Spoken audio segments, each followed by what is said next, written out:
স্বরাষ্ট্র উপদেষ্টা lieutenant general অবসরপ্রাপ্ত মোহাম্মদ জাহাঙ্গীর আলম চৌধুরী বলেছেন, শীর্ষ সন্ত্রাসী যারা ইতোমধ্যে জামিন পেয়েছেন তাদের আমরা মনিটরিং করছি।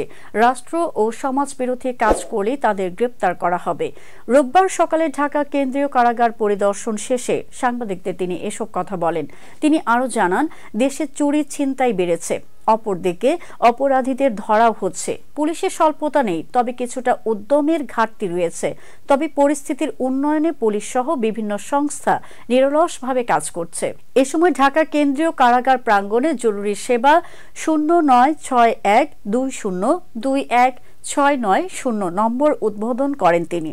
এই নম্বরের মাধ্যমে বন্দির অবস্থান, হাজিরার তারিখ, সাক্ষাতের তারিখ, ফোনে কথা বলার তারিখ, বন্দির শারীরিক অবস্থা এবং প্যারোলে মুক্তি সংক্রান্ত তথ্য জানা যাবে। এ সময় উপস্থিত ছিলেন কারা মহাপরিদর্শক ব্রিগেডিয়ার জেনারেল সৈয়দ মোহাম্মদ মোতাহের হোসেন, অতিরিক্ত কারা মহাপরিদর্শক কর্নেল মোহাম্মদ মুস্তফা কামাল, কারা উপমহাপরিদর্শক মোহাম্মদ জাহাঙ্গীর কবির, ঢাকা কেন্দ্রীয় কারাগারের senior jail super Suraiya Akter এবং জেলার AKAM মাসুদ প্রমুখ। এছাড়া তিনি জানান যে ছাত্র জনতার বৈষম্য বিরোধী আন্দোলনের সময় বিভিন্ন কারাগার থেকে পালিয়ে যাওয়া 700 জনের মতো বন্দী এখনো পলাতক রয়েছে।